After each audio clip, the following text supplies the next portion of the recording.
ফের চিকিৎসায় গাফিলতিতে যুবকের মৃত্যু। চিকিৎসায় গাফিলতির কারণে এক যুবকের মৃত্যুর ঘটনায় আঙুল উঠল উত্তরবঙ্গের মালবাজার সুপার স্পেশালিটি হাসপাতালের বিরুদ্ধে। মৃত যুবকের নাম বীরেশ লোহার।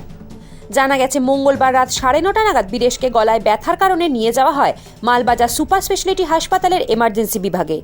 অভিযোগ, সেখানে তাকে ভর্তি করার পরিবর্তে একজন ওয়ার্ড বয়ের হাত দিয়ে পেন কিলার দিয়ে তাকে বাড়ি পাঠিয়ে দেওয়া হয়। এরপর বাড়ি ফিরে আরও অসুস্থ বোধ করেন বীরেশ।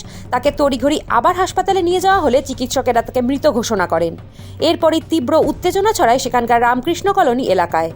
সূত্রের খবর, মৃত যুবকের দাদা অভিজিৎ লোহার এই বিষয়ে ওই হাসপাতালের সুপারের কাছে এবং মালবাজার থানায় চিকিৎসায় গাফিলতি লিখিত অভিযোগ জমা দিয়েছেন। কিছু করেনি। মামি যখন বললো যে স্যার এরকম ব্যাপার আছে, তো তখন উনি নাকি ভিডিও গেম খেলছিল উনি। তখন উনি সেই খেলার সময় উনি ওয়ার্ড বয়কে বলেন যে এনাকে একটা পেন কিলার দিয়ে ছেড়ে কালকে এসে ডাক্তারকে দেখি। সে ডাক্তারের নাম কি জানতে পেরেছেন? না, সেই ডাক্তারের নামটা আমরা জানতে পারিনি।